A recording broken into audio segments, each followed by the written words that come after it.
இவர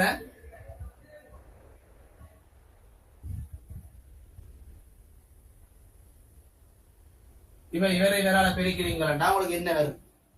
அதே போல அந்த இவரை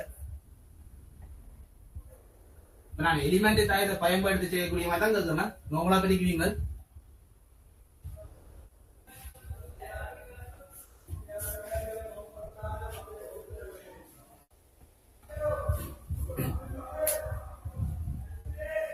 சரி என்ன செய்யலாம்? அப்ப இப்ப சில பேருக்கு டவுட் வந்து என்ன, இப்ப போய் வெளியே வச்சுக்கிற வந்து 3 தர 3 ஆயம், இங்க செய்து வச்சுக்கிறது 4 தர 3 ஆயம். ஆனா நாங்கள் ஒரு எலிமெண்ட் இவரை வச்சுக்கொண்டு இவரால பெருக்கி இங்க இவர் எலிமெண்ட் தாயமா வந்தவரோ, ஓ என்ன எலிமெண்ட் தாயமா வர்ற இவர் உண்மை இப்படி எலிமெண்ட் தாயமா இருக்கிறாருன்னா 1 0 0 0 1 0 0 0 1 இருந்த வேற என்ன செய்யறது கூட அவர் R2 என்ற ரோ வந்து பழைய R2 ஆக இருக்குது. 3R3 plus R2 ஆக இருந்தது. அவ அதே வேலையை கொண்டு போய் இங்க செய்தீங்கன்னா அதே மாதிரியான தருகும். அண்ணா இதுல 4 தடவை 3 தடவை பெருக்கல அப்படி. ஓ 4 தடவை 3 தடவை பெருக்கல அதெல்லாம் கேட்க நினைப்பேன். அது இப்படி வந்துச்சா பெருக்கலாமோ பெருக்கலாமோ. இப்ப நான் போட்ட கேள்வி வந்து இதுல என்ன மாற்றம் செய்யப்பட்டிருக்கு, இப்படி ஒரு மாற்றத்தை செய்ய வந்திருக்கிற இவரால பெருக்கிய எங்களுக்கு அப்படி இதே காயத்துல வந்து இதே மாற்றத்தை செய்வதன் வருமானம் கேள்வி வராது. அந்த மாற்றம் வராது. அதுதான் சொல்லுவாங்க. அதை சொல்றதுக்காகத்தான் எழுதினது.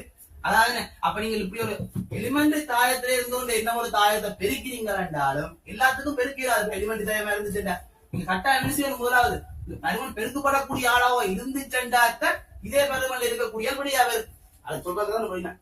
சரி அதுதான் வெளியினோடனே கேள்வி எழுதி வைக்கிறேன். பருமனை போட்டு விட்டு 4 தடவை 3 தடவை 3 4 தடவை 3 அப்ப இந்த மாற்றத்தை போய் நீங்க எங்க செய்வீங்க? அதுல சரி இதுல 4 ரோ இருக்கு, நீங்க எந்த ரோல செய்வீங்க? 2 ரோ இந்த ரோல செய்ய வந்து எக்ஸ்ட்ரா ஒரு ரோ வந்துட்டு அப்ப அதையே நீங்க பாத்துக்கொள்ள வேண்டும். இப்ப நீங்க செய்யலாம். இப்ப இந்த ரோ எடுத்து விட்டா என்ன வந்து 3 தடவை 3 வந்துருவ. அப்படிங்க இப்ப இந்த தாயத்தில் எலிமெண்ட் தாயத்தில இருந்து இந்த ஒரு தாயத்தை பெருக்கிறா முதலாவது உங்களுக்கு தெரிந்து கொள்ள வேண்டிய விஷயம் 2 பேரும் கண்டிஷனை திருப்தி செய்தோம். பெருக்குறா முதல்ல அடிப்படையான கண்டிஷன் வருது ஒன்று பார்த்துட்டு தான் போய் செய்யணும். அப்ப இந்த மாற்றத்தை செய்வதனூடாகத்தான் இங்க வந்துவர். அப்ப இதே மாற்றத்தை கொண்டு போய் இங்க செய்தீங்கன்னா அங்க அந்த மாற்றம் பெறும். என்ன செய்ய போகுது? இவரை 3 வரைக்கு போட்டு இவரை 4 கூட்டுவீங்க. 27 25 எவ்வளவு? 24 29 27 33. அங்க எந்த ஒரு மாற்றமும் நடக்காது. அடிப்படை விஷயம் என்ன? இவர்ல என்ன செய்வதனூடாக எலிமெண்ட் தாயம் பெறுதோ அந்த மாற்றத்தை கொண்டு போய் இங்க செய்தீங்கன்னா பெருக்கிறாலும் அதே அளவு. சரி அங்க கேள்வி வேலைக்கு சொல்றேன். டவுட்டா கேளுங்க. அழகு தாயம் வந்து ஒரு எலிமெண்ட் தாயமோ அனுக்கிறாங்க. அழகு தாயம் எப்படி நாளா இருப்ப இப்படியான வளருங்க. இவரில ஏதாவது ஒரு ரோ மாற்றத்தை செய்வதனூடாக பெறணும். என்ன மாற்றத்தை செய்யறீங்க? 1 பெருக்கிறீங்க. அடுக்க வைப்பீங்க. 1 பெருக்கலாம். ஏன் அவரால் சொல்றாங்க சைவர் தவிர்ந்த வேற எந்த ஒரு நம்பராலையும் பெருக்கலாம். பெருக்கிறீங்களா அவரை என்னோட அந்த எலிமெண்ட்ரி மேட்ரிக்ஸ் சொல்லியிருக்கான் பாருங்க. இதை வந்து 1 பெருக்கா அழகு தாயம் நாங்க ஒரு எலிமெண்ட்ரி மேட்ரிக்ஸ் எடுத்துக்கொள்ளலாம். திருப்தி செஞ்சு டவுட் இருந்துச்சுன்னா கேளுங்கடா என்ன சொல்லுவேன். இவராக தான் எலிமெண்ட்ரி மேட்ரிக்ஸுக்கு வர்றாங்க. இப்ப நாங்க பார்த்துக்கொள்ள வேண்டிய விஷயம் வந்து ரோ எக்ஸலன்ட் ஃபார்ம். அந்த ரோ எக்ஸலன்ட் ஃபார்மா இருந்தாலும் உங்களுக்கு 3 விதமான நிபந்தனைகள் திருப்தியாக்கப்பட வேண்டும். எக்ஸலன்ட் ஃபார்மா இருந்துச்சுண்டா இப்ப நான் இதுக்கு வந்து ஒரு உதாரணத்தை சும்மா ஒரு தாயத்தை எழுதி போட்டு கதைக்கிறேன்டா கொஞ்சம் கதைக்கலாம். அதனால வந்து ஏதாவது ஒரு தாயத்தை எழுதி போட்டு கதைக்கிறேன். 0 1 5 0 0 3 0 0 0. அப்ப ஏண்ட தாயத்தை வந்து நான் இப்படி இருக்கு ஒரு தாயம். இவர் வந்து ரோ எக்ஸலன்ட் ஃபார்முக்கு வருவாரோ ரோ எக்ஸலன்ட் மேட்ரிக்ஸ் வந்து கேட்கிறாங்க. அப்ப ரோ எக்ஸலன்ட் மேட்ரிக்ஸா இருந்துச்சுண்டா அவர் பிரதானமா 3 வேலைய திருப்தி செய்ய வேண்டும். 3 விதமான இயல்பை கொண்டிருப்பார். அதுல என்ன இயல்பு பாத்தீங்கன்னா இது பாருங்க. இதுல வந்து எல்லாமே பூச்சியமா இருக்கு. அப்ப ஒரு ரோவுல இருக்கிற தரப்பட்ட என்ன தாயமா இருக்கலாம கட்டாய சதுர தாயமா தான் இருக்கணும். இல்ல செவ்வகத்தாயமாக இருக்கலாம். செவ்வகத்தாயமாக இருக்கலாமே. அப்போ என்ன தாயமா இருந்தாலும் தரப்பட்ட எல்லா ரோவும் பூச்சியமா இருந்துச்சுண்டா அவரை வந்து நான் சொல்லுவோம் 0 ரோ சொல்லுவோம். அதாவது எல்லாமே பூச்சியமா இருந்துச்சுண்டா வந்து நாங்கள் 0 ரோ சொல்லுவோம். அதுல ஏதாவது ஒரு ஆளாவது பூச்சியம் இல்லாத ஆளா இருந்தாருண்டா ஏதாவது ஒரு ஆள் இதுல 3 ஆளுக்கு பூச்சியம் இல்லாத ஆள் ஏதாவது ஒரு ஆளை குறைஞ்சது ஒரு ஆள் அப்ப இவர் பூஜ்ஜியம் இல்லாதால் இவர் 2 பேர் இருக்கிறார், இவர் 2 பேர் இருக்கிறார், 3 பேருமே நம்பரா இருந்துச்சுண்டா அவரை வந்து நான் ஜீரோ ரோன்னு சொல்லுவோம். அதாவது ஏதாவது ஒரு ஆள் அது பூஜ்ஜியம் இல்லாத ஆளா இருக்கிற. அப்படி இந்த நான் ஜீரோ ரோவும் ஜீரோ ரோவும் இருக்கிற ஒரு தாயத்துல இல்லாத இருக்கிறாங்க அதை சொல்லுவேன். அதாவது இதுல வந்து என்ன பூஜ்ஜியம் இல்லாத ரோ இருக்குது, இதுலயும் பூஜ்ஜியம் இல்லாத ரோ இருக்குது, இதுலயும் பூஜ்ஜியம் இல்லாத ரோ இருக்குது, இதுல பூஜ்ஜியமான ரோ தான் இருக்குதுண்டா அப்படி சந்தர்ப்பம் வரைக்க அந்த பூஜ்ஜியமா இருக்கிற ரோ வந்து எப்பயுமே கீழே தான் இருக்கணும். யாருக்கு இருக்கணும்? அந்த பூஜ்ஜியம் இல்லாம இருக்கிற ரோவுக்கு கீழே தான் பூஜ்ஜியமா இருக்கிற ரோ எப்பயுமே இருக்கணும். அடிப்படை விஷயம் சொல்ற விஷயம் முழங்காடி சொல்லணுமா? இதை வச்சுக்கொண்டா போகுது வேண்டிய. அதாவது ஃபுல்லாவே பூஜ்ஜியமா இருந்துச்சுன்னா ஜீரோ ரோ, ஏதாவது ஒரு ஆளாவது பூஜ்ஜியம் இல்லாம இருந்துச்சுன்னா நான் ஜீரோ ரோ. 2 பேரும் இருக்கிற சந்தர்ப்பத்துல எங்களுக்கு நான் ஜீரோ ரோவுக்கு கீழே தான் எங்களோட ஜீரோ ரோ இருக்கணும் முதலாவது. அப்ப நான் ஜீரோ ரோவுக்கு கீழே தான் ஜீரோ ரோ இருக்க வேண்டும் முதலாவது கண்டிஷன். சரி, அப்ப இப்ப ஒரு கேட்கலாம் சும்மா உதாரணமா, அப்ப எல்லாமே நான் ஜீரோ ரோவா இருந்துச்சுன்னா இதுக்கு வந்து சும்மா நம்பரை போட்டு நான் இப்ப எது செய்ய போகுது எல்லாமே நான் ஜீரோ ரோவா இருக்குது. அப்ப அப்படியான சந்தர்ப்பத்தில் என்ன செய்வாங்க? அப்படியான சந்தர்ப்பத்துல புரிய எடுக்கலாங்க. சரி, அப்படியான சந்தர்ப்பத்தில் நீங்க இவரை வந்து எல்லாத்தையுமே பிரிச்சு பார்க்கணும்னு பார்க்கறது இல்லை. நான் ஜீரோ ரோவா இருந்துச்சுன்னா முதலாவது கண்டிஷன் வந்து நீங்க விடாம பார்க்காம விடலாம். 3 கண்டிஷன் இருக்குது. அது முதலாவது கண்டிஷன் வடிவா சொல்றான். ஜீரோ ரோ இருந்துச்சுண்டா அவர் நான் ஜீரோ ரோவுக்கு கீழே தான் இருக்கும்.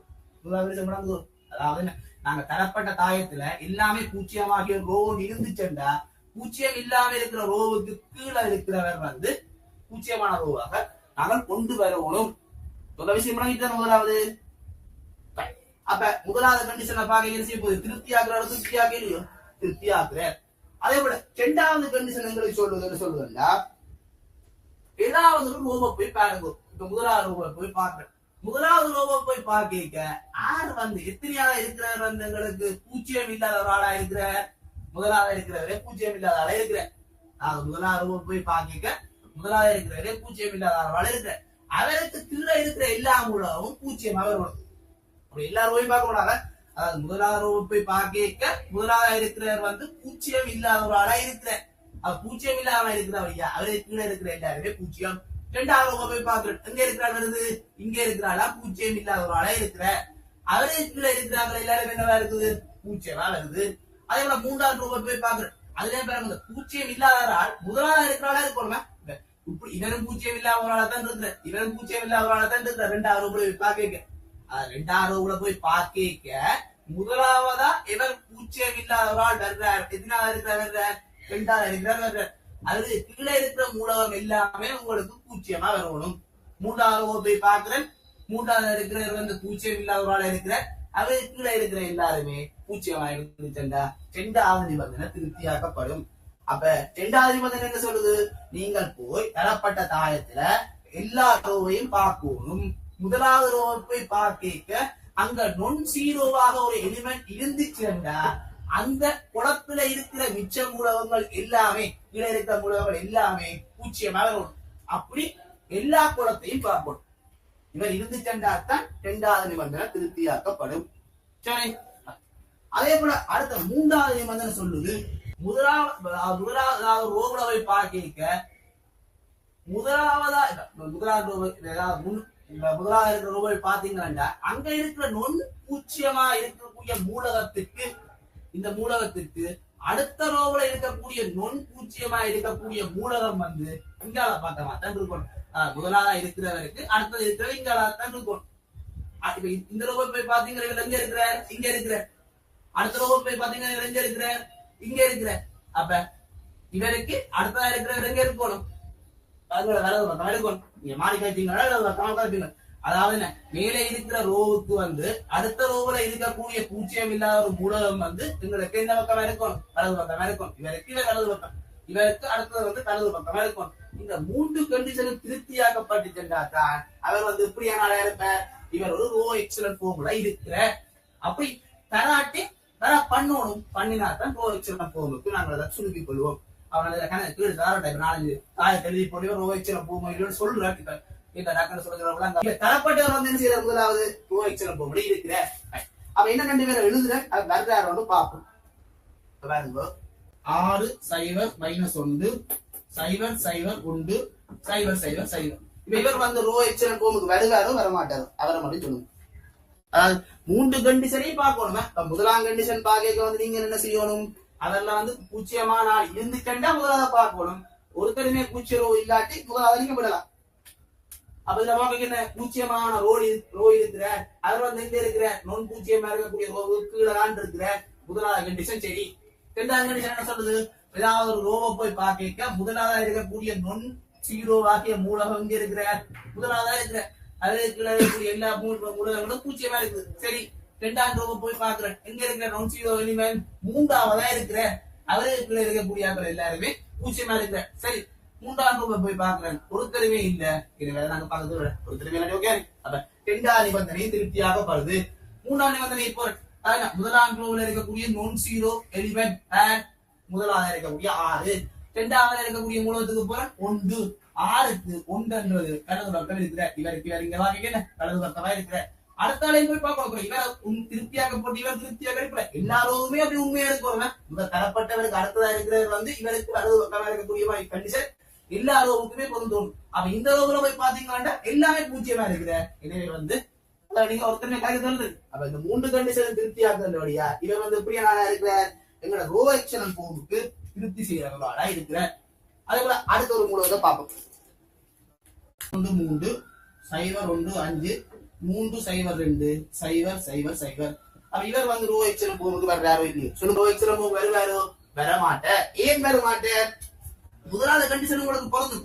என்ன கண்டிஷன் பொருந்தது, எல்லாமே வந்து நொன் சீரோ எலிமெண்ட் வந்து கட்டை வந்து இருக்கிற எங்களுக்கு கீழே இருக்கிற இவர் வந்து சீரோவா இருக்கக்கூடிய எல்லா மூலகம் வந்து நொன் சீரோவுக்கு கீழே இருக்கிறார். முதலாம் கண்டிஷன் ஓகே. இரண்டாம் கண்டிஷன் என்ன சொல்லுது, முதலாவது ரோவை போய் பார்க்க நொன் சீரோ மூலம் எங்க இருக்கிறார் முதலாவதா இருக்கிற அவருக்கு கீழே இருக்கக்கூடிய எல்லா மூலகம் முக்கியம் வரணும் பூச்சியமா வரணும். இந்த 3 இருக்கிற அதுவே போல இரண்டாம் கண்டிஷனே போல. அதுல மூன்றாம் கண்டிஷன் என்ன சொல்லுது, முதலாவதா இருக்கக்கூடிய ரோவுல நொன் சீரோவா இருக்கக்கூடிய மூலகம் வந்து இரண்டாவதா இருக்கக்கூடிய மூலகத்திற்கு வலது பக்கம் இருக்குது. அது சரி.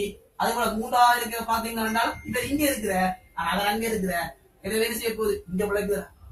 இங்க சீரோவா இருந்திருக்கிற வந்திருப்பேன். இங்க 3 வந்தபடியா மூன்றாவது கண்டிஷனும் வரையில ஏதாவது 1 புள்ளியண்டாவே புள்ளிதானே. நீங்க 2வது கண்டிஷன் புள்ளியண்டாவடியாவே நீங்க அடுத்த பாக்கணும் வந்து இல்ல. அதை வந்து ரோ எக்ஸலன் போகல இல்ல 3 புள்ள. சரி, 3வது கண்டிஷன் புள்ள நீங்க கேடிய கடைக்கு ரோ எக்ஸலன் போகணும்னு பாத்தீங்கன்னா ஏதாவது ஒரு நாளை பார்த்து இல்லையா ரோ எக்ஸலன் போகல இல்ல. அப்ப ரோ எக்ஸலன் போகல வர வைக்கணும். அதான் வேணும். சரிங்க, உங்களுக்கு கேள்வியில கடைக்க வந்து ரோ எக்ஸலன் போகல இருக்கிற மாதிரி தர மாட்டேன். ரோ எக்ஸலன் போகல இல்லாத தெருதான் நீங்க ரோ எக்ஸலன் போக ஆக்க வேண்டும். என்னத்தை பயன்படுத்தி ஆகிவீங்க, அதை சமன்பாடு எடுப்பீங்களா முந்தைய நீங்க பயன்படுத்துவீங்க. அதே மாதிரி சமன்பாடுகள் எடுத்துக்கொண்டு வந்து உங்களுக்கு கேள்வி தெரிச்சு போவீங்க.